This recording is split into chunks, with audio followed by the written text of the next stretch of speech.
Hello and welcome back, everybody. I am Lance Cecil still, and with me once again, I have got GeronimoJak and TJDJ, and I am so proud of how I just did that in the mirrored camera and pointed to the right person. First try, I feel so good about that.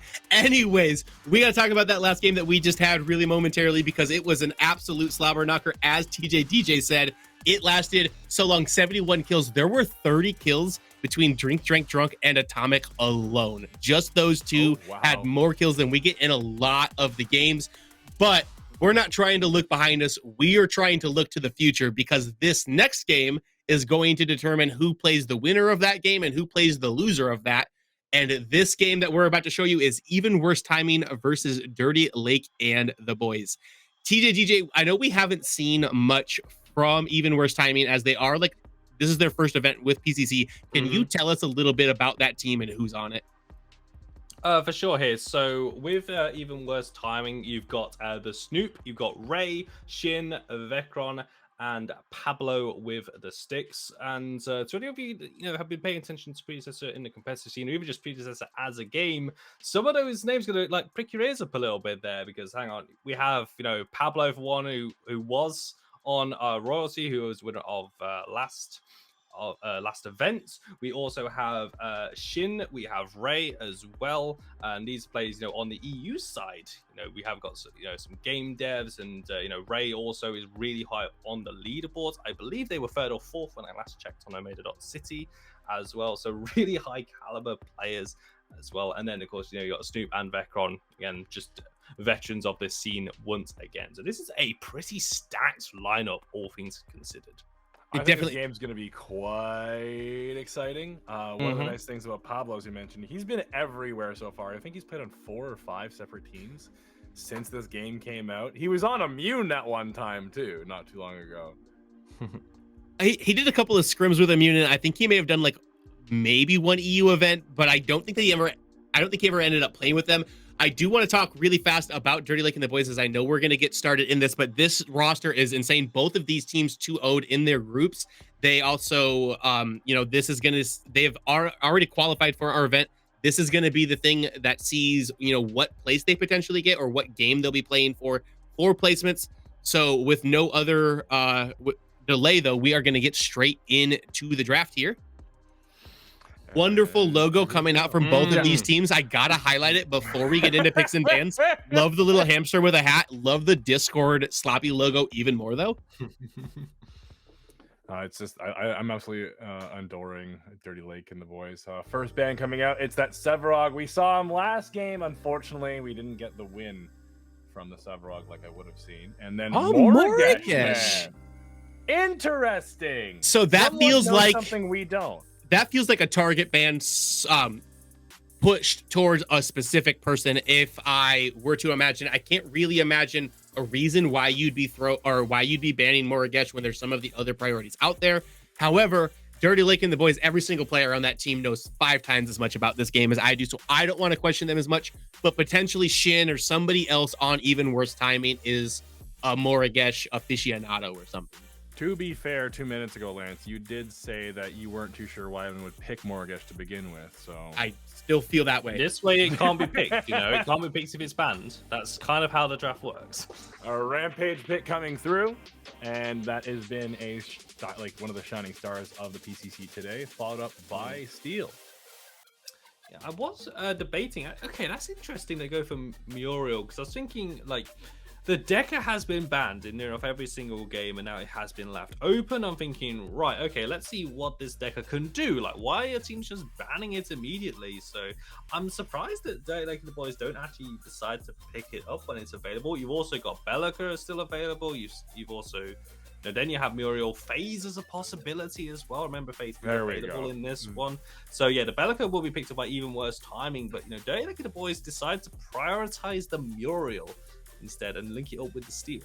I think I prefer the pick on even worse timing side of things. They prioritize what I would like to see. Rampage having a long range stun is great. Having followed up to follow up with a Bellica, and then Grux to kind of round it out because he also can just pull everyone in. So that's a lot of longer range CC and stuns that is now available towards even worse timing, increasing the pick potential. So now we see Dirty Lake and the boys going for that wombo combo AoE kind of team comp with Kira, Steel, and Muriel. But now, even worse timing has a wombo combo with a long range pick on Grux, Lieutenant Bellic, and Rampage. For sure here. I'm just thinking, boulder toss to set up the stun. Grux goes with the smash and grab to pull them in, and Bellica hits the knock up on top. You can essentially be pulling one member of the enemy team across the map with this combination, which would be quite enjoyable to watch here. But I want to talk about this because I see the Chimera and I'm just getting question marks. Like with what they were drafting, right? So you think about like draft identity here is like, okay, you're taking Steel, Muriel, and Akira, right? We're going for team fighting right now. So you take a Chimera, which just doesn't stick out to me as a team fighter. Okay, I guess the Cull can hit on multiple members if you do set up the wombo. They're doing it for the cleanse. There's so much CC in the other team and so much capability of stopping the engage. You need Chimera's cleanse. You need to build cleanse items on that. I'll tell you what they're going to need. They are going to need a prayer because Pablo Wazowski just locked in Revenant. So if you are a believer, throw one up for Dirty Lake and the boys because it is very tough to beat Pablo on Revenant. Yeah, and that's going to be the case. We see the Wombo round out with Faye on Dirty Lake and the boys. So that's going to be a good comp. But like you said, I think it's going to come down to how the Chimera rounds that team comp out because he needs to get on top of his target. And if he doesn't, they're going to have a bad time. Absolutely no pressure, Gratty, on playing this Chimera. No pressure whatsoever. So I actually think that Chimera is a pretty strong idea because they've got a really good team fighting comp, and what they want to do is just pick out like 1 or 2 priority members so that Chimera can jump on somebody like Revenant or jump like on somebody like Grux and take them out of the fight, and then they win the 4v4 with the other remaining members of their team. Yeah, no, I completely agree with that, and Chimera is a strong pick because if someone needs to jump on top of the enemy team and it's going to be Chimera, you have a Decker, a Bellica, a Grux, and a Ramp all there to peel, and so Chimera kind of stops that and makes them focus more attention on him. If he takes a cleanse item with him, and then he takes like Legacy or something like that, then he's just gonna have to. Oh, they're gonna have to focus a lot of attention on him just so he's able to play the game. And stop him from jumping on who he needs to, either the Revenant or the Bellica. So it'll be, I think the Chimera is a strong pick, like you say. And it'll be interesting just to see how he plays out. Because if he's able to succeed and do what he wants to do, I think Dirty Lake and the boys are going to have a pretty great time with following up with the rest of that Wombo combo. If not, then, there's just so much CC and pick potential and even worse timing that they're just going to go straight through the enemy team. But the game is ready, Lance. I don't know if you want any final words. Good luck, everybody. Have fun. All Lance right. wants everyone to win. If Lance had the way, everyone would be winners. Oh no! Don't get it twisted. I am cheering for Dirty Lake and the boys in this matchup. I like even worse timings people. I'm a big fan of Pablo as a player, but I like the guys on Dirty Lake and the boys on like a personal level. I've talked to them a lot. They are really cool people that I communicate pretty regularly. I'm a huge Gratty fan. I'm a huge Lakeinator fan. Nitro's been on my friends list since everybody was asking him to answer his DM at the last PCC event that we did. So I love Dirty Lake and his Pawn Stars, and I can't wait for this game to get going. I'm going to let TJ and Jack take it from here. All righty, TJ, we get a cast again. Woo! Let's go. Let's get this game underway. It is, I believe, our 5th game of the day. We're going to be casting 2 more after this, but right now it's going to be Vecron, just watching around the corner, getting an eye on what he needs to do, making sure no one comes in, with Ray and Pablo in the right place in case someone shows up where they don't need to be. Yeah, this is when you're dealing with the potential of the level 1 shenanigans. I mean, if even worse timing were able to pull a Richter into that composition, see what I did there? Like every shadow wall, every foray into the jungle is going to be met with either a boulder or a hook. So I am not surprised in the slightest to see Devastating the boys respect that. But even worse timing, didn't decide to go with the five-person grouping that we've seen some members go with, particularly into like blue side, maybe try and get a pick.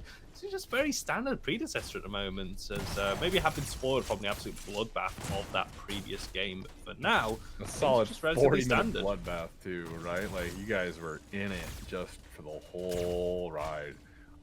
We are seeing Lakinator and Pablo just, setting themselves up. It'll be interesting to see how the games progress, because I know Pablo is one of the W key kings in this game, and if you let him go forward, he's going to. Vecron, also one of the strongest players as well. Like, it's nice to see him back in predecessor or PCC event. Yeah, for sure here. And just a note on Pablo as well. Like, if you have confidence in your carry, picking something like the Revenant, where you're getting the bonus bounty gold on your kills. You've got your Reckoning ultimate that can set you up in a 1v1 in the Shadow Realm.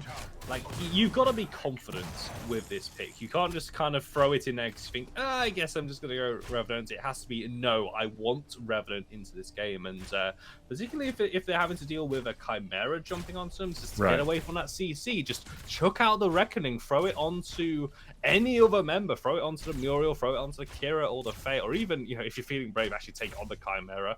As if Pablo does get ahead, that might be what they want to do at least. We can see here the early trades coming out, and health bar's going low. Pablo does take a lot of damage and nearly finds themselves going down. Late Nades dose, pulled out by containment fence, but Pablo nearly biting the dust there, Jack. Toasty just doing a great job of landing every single poke ability that he can. Vecron followed up with a great stun, but it wasn't really enough because they just had their damage and their focus stacked up exactly where they needed to and just pushed in. That's actually Revenant going to be killed off screen, and Kira as well. So now Vecron's going to be chasing down. Portal There's combat. the Ooh, rock coming through, but the blink out of Toasty is going to keep himself alive. Very, very, very close from making that 1-for-1 ADC trade into a 2-for-1. But that does give Rampage the capability to come back around for another gank. Maybe that could result in a nice kill in favor of even worse timing. Yeah, it's going to be on the list, at least, for what even worse timing wants to do here. Ray on that pick. With this composition with like the boys, we've seen, it does rely on, this Chimera and this Kira to be doing a lot of the heavy lifting. So return gangs and keeping this Kira on lockdown, unable to really play the game, allow even worse timings, more aggressive whole W comp to really shine at this point. Also, just utilize the pick potential, utilize the CC and the setup. The engages can be absolutely nasty as well. So I'm not surprised to see some early attention there. I want to see a return gank as well, but Gratido wanting to get on the board as well. But looks like they were spotted out on a ward, and even worse timing, do respect it and back off. Oh, Grady is sitting in the corner waiting to see if something else is going to happen. I'm not too sure that Vecron and Pablo are aware that this is going on, but Grady now deciding that he's taking a little too long and needs to back off, rotate out, and do something different. I think we can look at the scoreboard real quick right now, Choice, and it's going to be 124 CS to 117. Slight favor of even worse timing, but aside from that, nothing too crazy. We are seeing the extra sword advantage coming out of Lakinator, but the scoreboard is looking dead even across the board. So it's going to be interesting to see how the teams play it out, because I think this game's going to get bloody very, very shortly. Sure, just got to buy the time here at least. And this is what happens when you have EU members just inside the game. Like to take things a little bit slow, just like to rein in the leash on here. It's just the one kill at least inside this dual lane. Raider with the return gank coming in looking for a pick. He's going to hit the stun. And he's going to land it on top of Lakinator, who gets the cage on him. He's going to back out. Lakinator now on the back foot. However, Pablo, too, at next to no health, despite having the jungler right beside him, taking a lot of damage from those minions and just Toasty landing every single one of Muriel's Qs that he can. That poke damage coming off constantly is proving to be very, very strong and useful. Ray picking up the rock once again, looking to see what he can. Throws it out. He lands it on Lakeinator. The follow-up some of the Deca. There's a poke from the laser, and now he's going to back out. Barely living. It's going to be Lakeinator with a sliver of health. Just completely unfazed, continuing to farm as best as he can, allowing Pablo to take the back and pick up the next buy. Oh, yeah, fantastic play. Like that consecrated ground. Love it from Muriel players when you, especially when they have the comms, they're just cycling through the shields, near enough having it. So Lakeinator at no point is relying on the raw of his HP as well. I think Lakeinator dies there if Toasty is not absolutely perfect with layering those shields on top, because you know how low they have gone. But this is the problem though, is that Lakeinator has had to go back to base, has had to reset. That's time not spent farming, that's time off the board. And right now, you know, when the kills are even, we've looked towards the CS. This is where even worse timing have been pulling ahead. And also with the scoreboard, when we looked at it moments ago, Ray had a 20 CS lead over Gratty inside of the jungle here. And, you know, it was 48 to about 24. Now that has been evened up, though. I think Ray has taken a reset at that point, and Gratty is able to get a little bit more farm down. But you can see that this is where the micro advantages start to come in. But right now, it seems to be all for even worse timing. They have a pretty good handle on things for now. The side buffs have spawned right now, and this is going to be Pablo and Vecron's advantage at this time as they push in, see if they can grab that gold buff. Lakeinator and Toasty are able to move out right now and see if they can catch up. They aren't going to be able to pick it up at all. They're going to choose to disengage, get back to the wave before they lose too much out of it. However, that is Pablo once again inching his lead ever so slightly forward.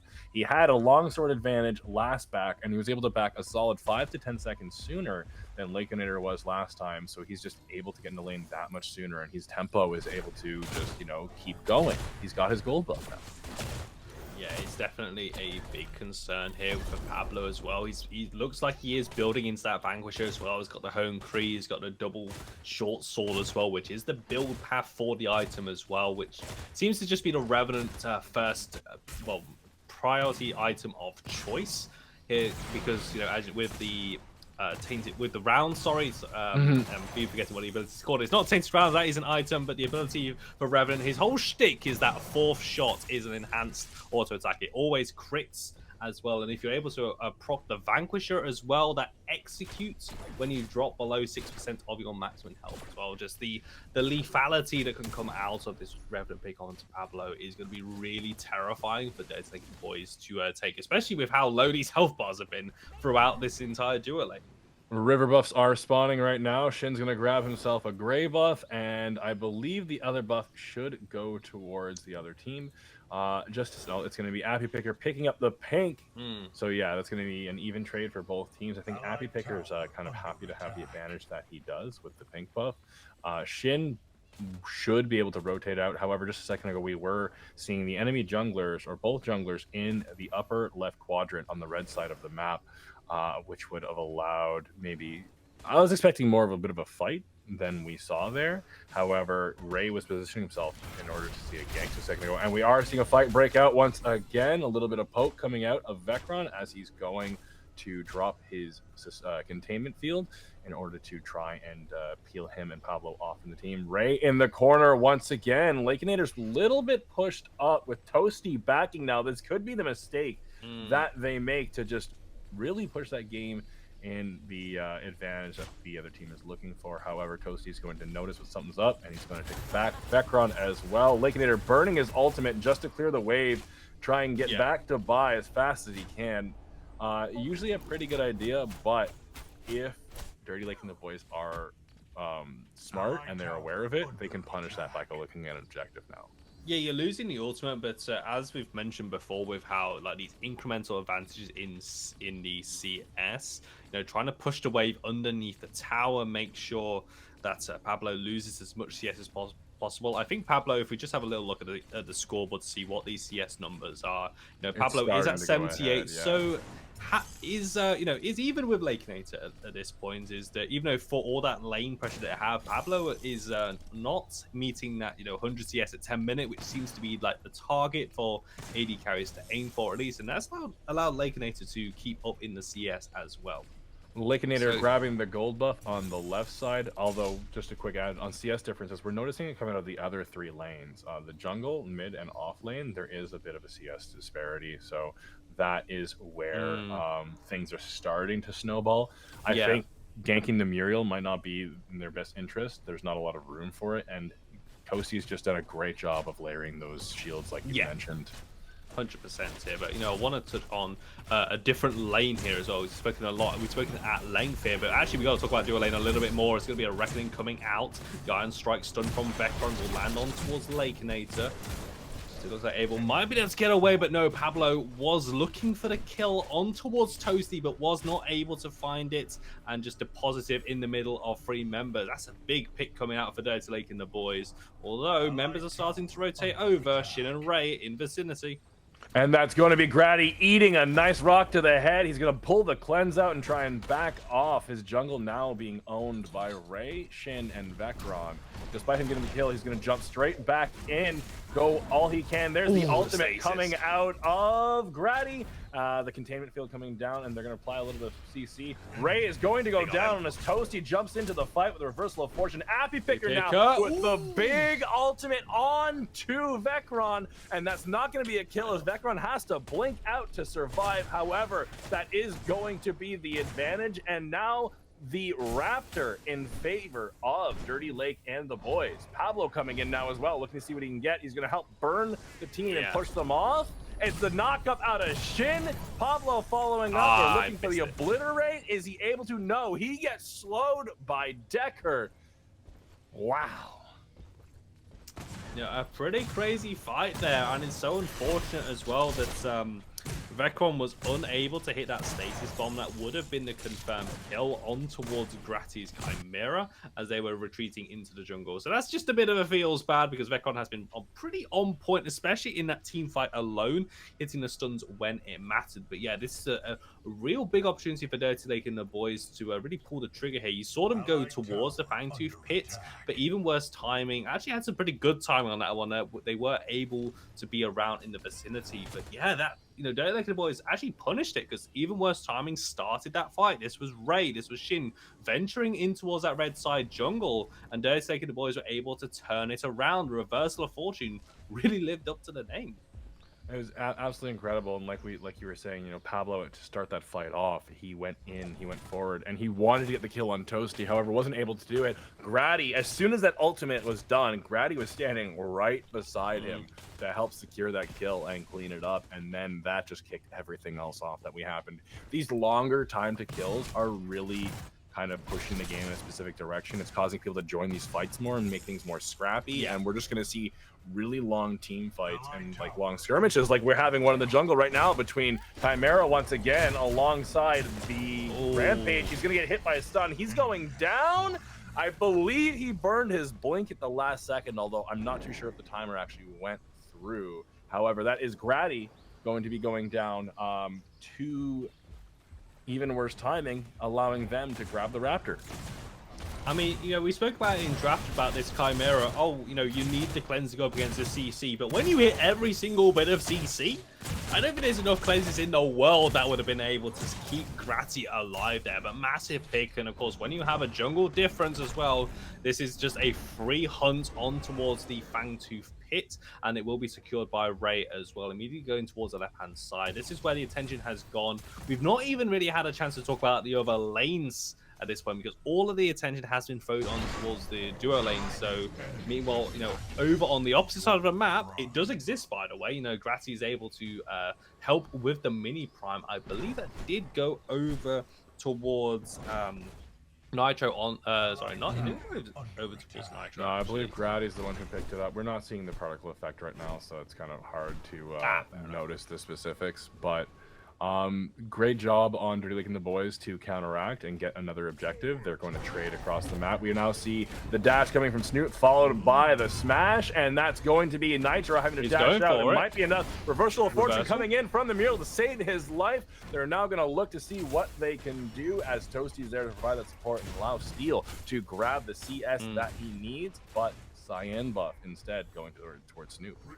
Yeah, nice injection of the XP as well. As soon as you see Toasty ulti into the left-hand side, immediately cast your eyes to the duo lane. That's the point where you'd want Pablo and Vecron to go aggressive on towards Lakeinator, but it looks like Lakeinator just backed off immediately. You know, because sometimes when the reversal is called, you know, sometimes it isn't as communicated as you would like. So sometimes the Muriel will be a little bit too far ahead, or Lakeinator will be too far ahead, then the reversal comes out, you're able to get away. But this time, you know, it was able to keep themselves alive. It should take a little bit of damage on the way back towards the mid lane as well. But for now, you know, 16.5 minutes, only to 5 kills, and this is uncharted territory for me today, at least. You've just been seeing nothing. We have a fight looking to break out in the left side of the map once again as Grady is positioned to maybe look for a gank. There is so much vision coming out of Even Worse Timing at the moment. They just have the red side completely lit up. Yeah. And they're aware of it, but you know, what are you gonna do? You need to have your team follow up and clear it out, or else you're stuck. And the last thing a jungler wants is to be known where he is, right? Like, you just ruin that element of surprise that you need that's so vital to be a jungler, no matter where he walks, right?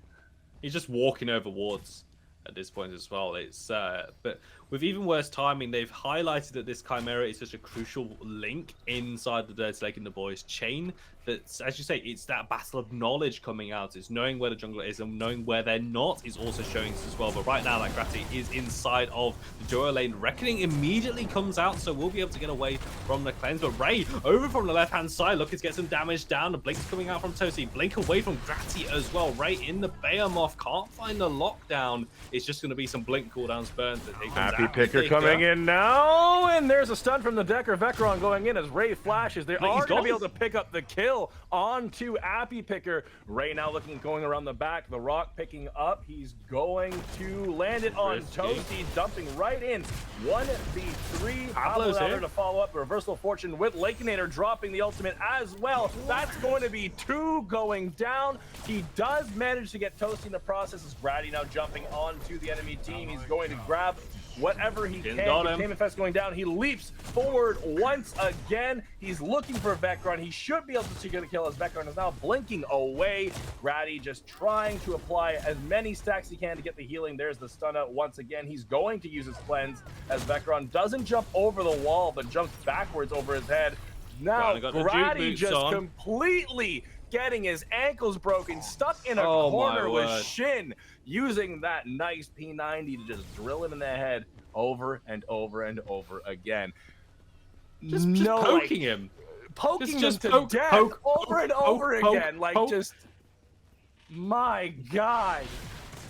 I mean, at this point, you just put the Benny Hill theme on, and that's kind of what happened. As Granny was just running around in circles, trying to lock onto Vecron. Okay, can't kill Vecron. Right, I'm going to go to Shin. I can't kill Shin. I got to kill Vecron. I got to jump on one, jump on the other. Shin double jumps with the passive to get over there with the juke boots on. And meanwhile, Shin is just left-clicking onto this Chimera. And eventually is enough to whittle down it as well. That Chimera was the most sustained. Both those guys never died. I don't think they even lost like health. They just stayed at 10 HP for a solid 2 minutes. But yeah, we are seeing Pablo come through once again. Him and Lakeinator just absolutely duking out the Obliterator, almost half healthing Lakeinator. Grady coming in once again. He's not afraid. He made the mistake last time, but not this time. He's going to use the call as a big shield comes out, and he's gonna pick up the kill. Muriel not able to save the day this time as Appy Picker's now joined the fight. The big fly trap coming out is going to land on Snoop.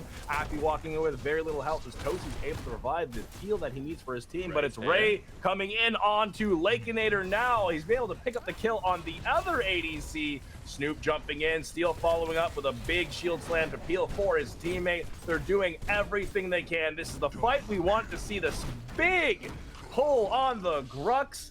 And now the last one alive is going to be Appy going down. Nitro just escaping, doing whatever he can to provide a little bit of space for himself. And that was a massive team fight. We said this game was going to get bloody, and this is what we meant. Yeah, it took 20 minutes, but we finally see a haymaker thrown here. This time going the way of even worse timing, as they're able to just combine all of that CC inside those kit as well. When I saw Appy Picker with the rotation coming over, I was like, oh, what, this team fight's won at this point. No, Appy Picker's got the measure of this one, throws down the fly trap, able to buy a bit of time. But Ray comes down and just finds more value from the jungle, able to, go in that Behemoth, immediately leaping on towards Lakenator, forcing the Kira out the fight, and that means that even worse timing are able to just focus on one member at a time. Snoop comes in, isn't able to really hit the smash and grabbing at the big engage, but is able to at least hit the Warlord's challenge, proc that passive, proc the bleed, get the attack speed going, and is able to run it down as well. So, huge fight. A lot of intricate parts in that fight to break down, because it did last about 40 seconds at least. But what matters is that even worse there's another one breaking out in the mid lane right now, as Toasty's the one to go down. Flytrap was out as Grady follows up with the call. They're able to trade 1 for 1. It's going to be Pablo going down in favor of the support. So that is another nice little pick going in favor of Grady, as he's getting knocked up once again by Belica and hit by the plasma bomb. Shin, Snoop, and Vecron are all there. They're pulling Nitro in. He's trying to dash away. He is able to escape. However, this should possibly be the advantage. They're setting up Vision all on that side of the jungle, looking for that Orb Prime as their next play. Very measured, really good pick onto the Muriel as well. But for all the praise that I'm giving to even worse timing, especially in these last few minutes here, Pablo, buddy, you've been picked off now in 2 fights back to back. I mean, don't get me wrong, the first time, at least in that team fight, you were pulled away from your members because you had Dirty Like the Boys just swarming around the Revenant and you weren't able to get back to your team. But this time, you just got picked off early. And, even worse time, we were just at least able to get something down. It wasn't a complete catastrophe here. You have to feel, though, that if Pablo's in these fights, these fights are probably a lot cleaner. But really starting to feel it hit. Look at the levels for even worse timing. Level 15 for Snoop, Ray's level 13, so is Shin as well.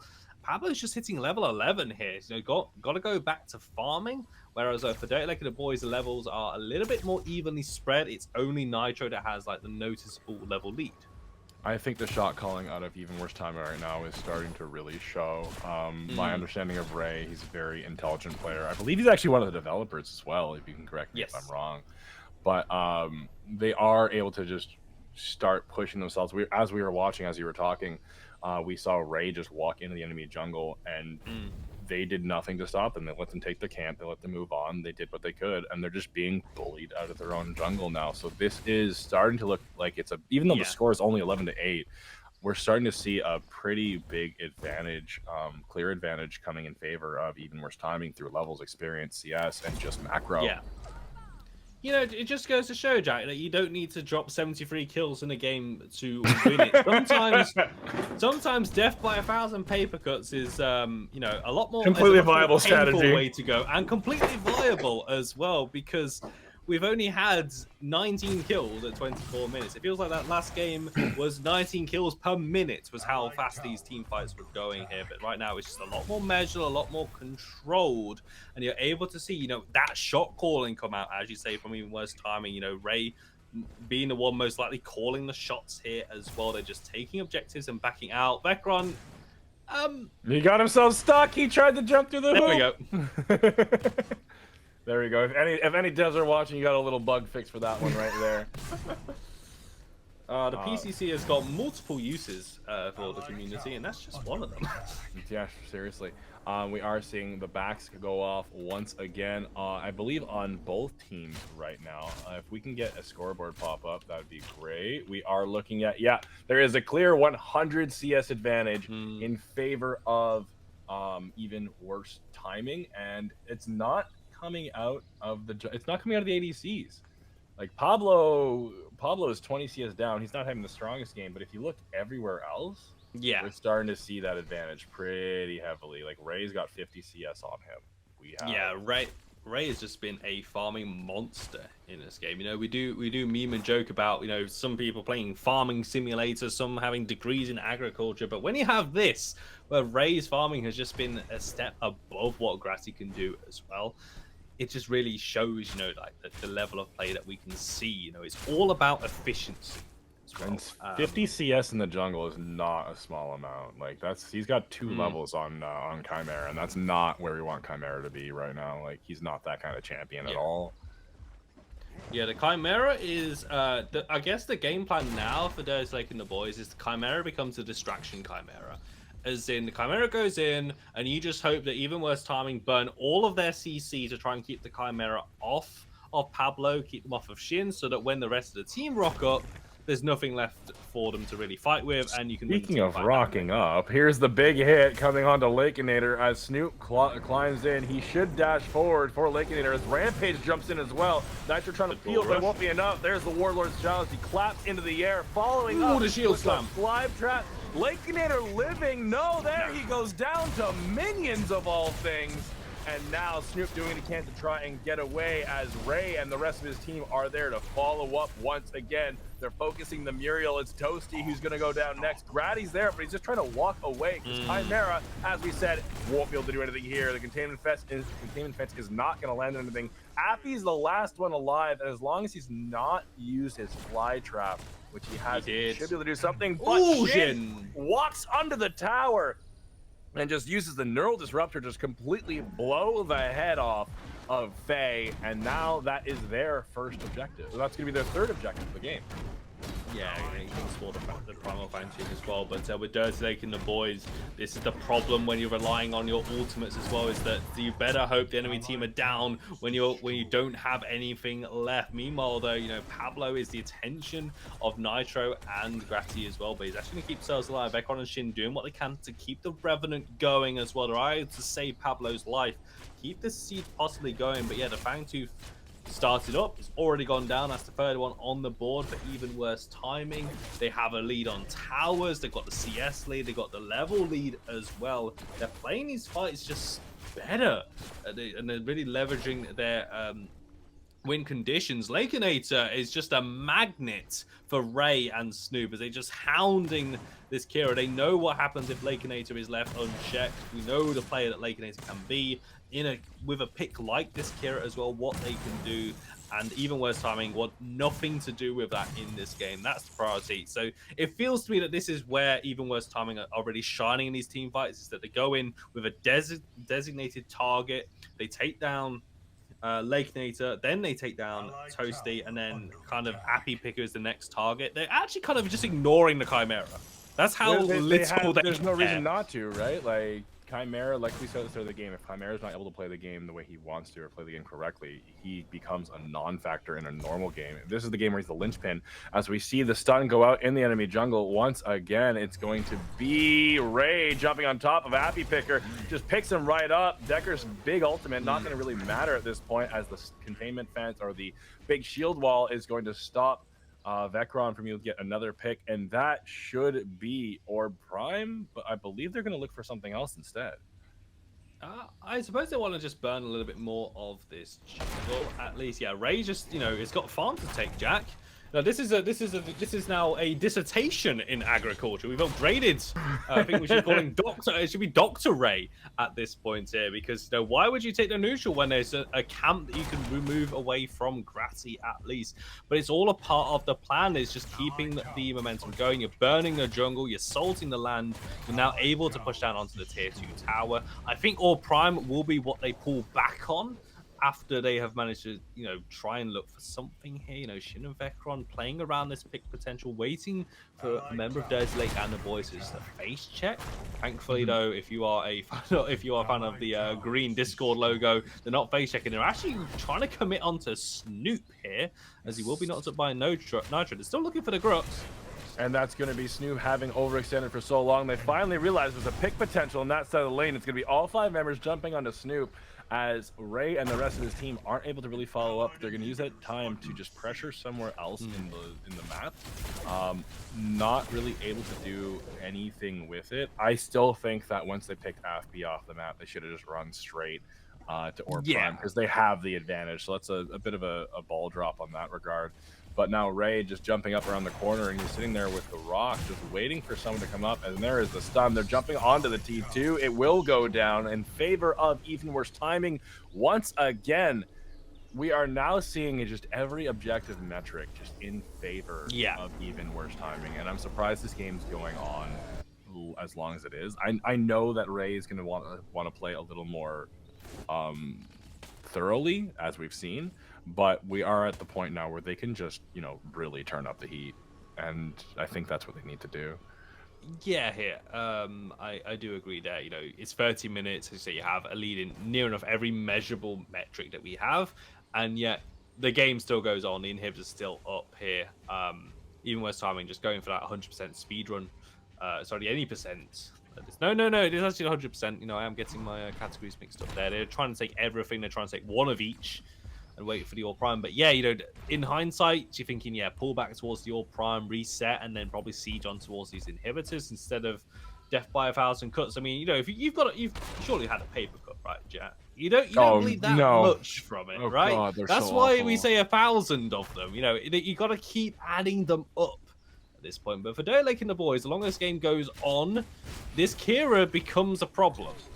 And it needs to be answered by even worse timing. So, you know, they need to close the game out. But Dirty Lake and the boys do have a late game win condition. They are able to find that wombo combo. They have had some success with it. I think it's just how far even worse timing have been ahead, so they're not been able to see it through. But we saw from the last game, Orcapod, they were able to hold on for so long inside their base because they just utilized the wombo combo as and where they could here. And it looks like Dirty Lake and the boys might have to mount a similar defense. Well, in my personal opinion here, I don't think it's Lakinator who's going to be the linchpin. I think it's going to be the Fae. Like, sure, Kira is strong and has a lot of capabilities to do a lot of different things, but just the sheer damage output that Fae can use with her full combo and the fly trap, that's where you're going to really see. And we are also seeing that with Ray now starting to focus his attention on the Fae instead of the Lakinator. Yeah, they are on a ward, so they are seen. However, they're going to be backing off right now. They do notice the rest of the team on Dirty Lake and the boys are not on that side of the map anymore, and they are just going to back off, realize it's not the time they want to do this. They're not going to try and coin flip it. There's no point in them trying to coin flip it because they have the lead. Yeah, to borrow an analogy, that felt more like a response time. It's, you know, see, you basically throw the brick through the window and see how long it takes for the cops to show up. That's kind of what it is. We're going to start up the Orb Prime, and we're going to see how long it takes. If they don't show up, we take it. If not, we're just going to pull back. You know, you see a measure of the team. That's not my analogy. It's shout out to F. Oh, that's going to be a big flash in. Grady jumping in now. Again. And that's going to be the Revenant stuck inside his own ultimate. He's bringing some with him, but it's not going to be enough. And they are focusing later. Looking at it, it's going to be Ray turning his attention now to the steel, doing whatever they can. Big plasma bomb coming out of Shin. Ghosty doing what he can to apply a little bit of peel. Won't be enough, as it's going to be steel going down, and that should be the pick that they were looking for to get the prime. Yeah, they're able to take down a crucial member. The light screen can be such an issue with this pick composition. Can block the boulder, it can block the stasis bomb, and it can block all of these range auto attacks as well. So it is a crucial one. It's not quite taking down Gratty. It's not a free hunt by any stretch of the imagination. But right now, you know, they definitely want to take it here. 34 minutes gone. Your prime will very slowly start to be whittled down. It looks like the boys are still starting to arrive. Your prime will eventually drop down. It is going to be secured as well. But it's going to be Dirty Lake and the boys maybe running into a bit of a blender. They are in full retreat here. But Ray and the Snoop, they're looking for something. The boulder just goes a little bit too short. And that is going to be a big fight. That entire fight started off by Grady and Steel jumping forward, and then it was just turned around. They thought they had the advantage, and they took it, but I think they misjudged the situation and how far behind they actually are. We are seeing a full level 18 Grux. We are seeing a level 17 Rampage, level 18 Bellica. There's not the case in the enemy team. So now with this Prime, they're able to just go on to the Primal Fangtooth and take their objective and do what they can. This could be the nail in the coffin. It's going to take a lot of proper coordination and a dream for Lake and his boys to get what they need to do. This might be that moment, though. No, it's not. They could be getting caught out as they're running away. The speed move coming out of the Scallons as Snoop doing what he can to try and just close the gap. There is Ray jumping in. Ray. He's going to miss the rock on Appy, and that would have been what they needed to secure the game out. Yeah, well, you got to think now that even worse time, they're just going to try and close out anyway. Garati has now respawned for Dirty Lake of the Boys as well, so it will be a 5 versus 5 fight. I believe the minions. Well, it should have been, but decided, you know what, we're going to go spend all of our hard-earned cash. You know, if it means that you're able to close out the game a little bit more safely than what you wanted, then, you know, who am I to judge? But it's 35, and it's near enough 36 minutes, and TJ really needs to go bed right now. Come on, Dave. Someone close this game out. You're stuck here. We're in it for the long haul. Yeah, no, we are seeing, like, is it though? Because Chimera has just been like nothing against Grady. He's just not been able to do what he needs to do. He got that he got picked in that one time in the jungle, and since then just has not been able to play as effective as he would like or his team would like. And we are seeing just, you know, build wise, if you want to look at the builds real quick, you know, Grady's just coming around to his I believe it's the Warden's Faith, or he's going for something along those lines. Or Stonewall is what I was thinking of. I mean, you know, the Stonewall might be able to do something for sure. I mean, you have got the Shockwave stun when you go in and you do get focused down. You're able to, you know, get that health, get that regeneration, and stack your physical armor as well. But I think, you know, that Shockwave stun might be helpful. But right now, he's running out of time. He's got to build it pretty quickly because these all prime members of Even Worse Timing want to finally close up shop here. They've taken all 3 inhibitors. The minion waves are going to be pouring in, but it will be a 5 versus 5 inside of the base with the core as the main target. And that is going to be a couple of CES. Oh, that is Toasty, or sorry, Appy Picker getting blown up by Shin. Big pull coming in from Snoop, but he's not going to engage any further as his teammate Chimera going down. That's Ray using whatever he can, get his ultimate off to jump out as Shin now caught by the enemy team under their fountain. It might not matter though, and no, it doesn't. Even Worse Timing managed to get the full ace at the end of the game. Final score 22-10 with 44 assists on Even Worse Timing and a near just 150 CS lead. I mean, I think the assists really tell the story of that game. You know, this is a team that are just playing well, utilizing the pick potential from nearly of every member of the team, and that's why the assist is so high. The kill participation is pretty even as well. So a very good showing, and congratulations to Even Worse Timing for winning out that game. But you know, it's not going to be the worst. That's not going to be the last we see of Dirty Lake and the boys as well. They have got another match to be set up later on as well. There's definitely a lot more to look forward to here, but our seeding started to take a little bit of shape here, Jack. Yeah, Lance, can you explain that one to us a little better? I know you're there. I see you in the corner. Oh, I definitely am. I'm always right behind you, Jack. And what we have got our matches for who is going to be what seed all set up. So we saw Red Dojo win that game before the one we just showed. They will face the winner of that game in Even Worse Timing. And then the 2 teams that did not come out victorious will play each other as well. So we will see Orcapod play Dirty Lake in the boys. And those are just for preferential seeding. At this point, everybody has qualified. However, the next game that we do have for you is the one that determines who gets our 8th seed. That is going to be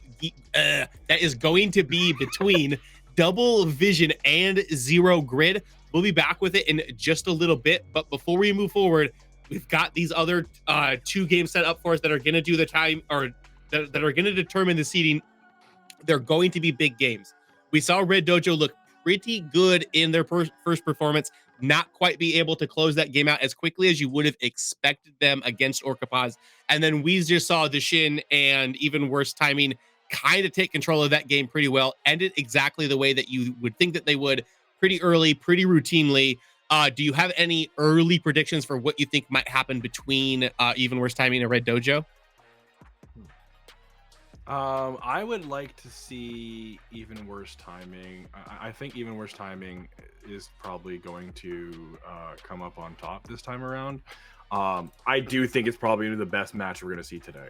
hands down. Like from what we've seen of everyone so far, they're just both teams have done a lot of great work from what we've seen on the stream, and we're putting like champions like Ray and Shin up against North and Natty and Atomic. Like there's a lot of just, you won't see much of a skill diff is what I'm getting at. You're gonna have to see two teams actually go for it.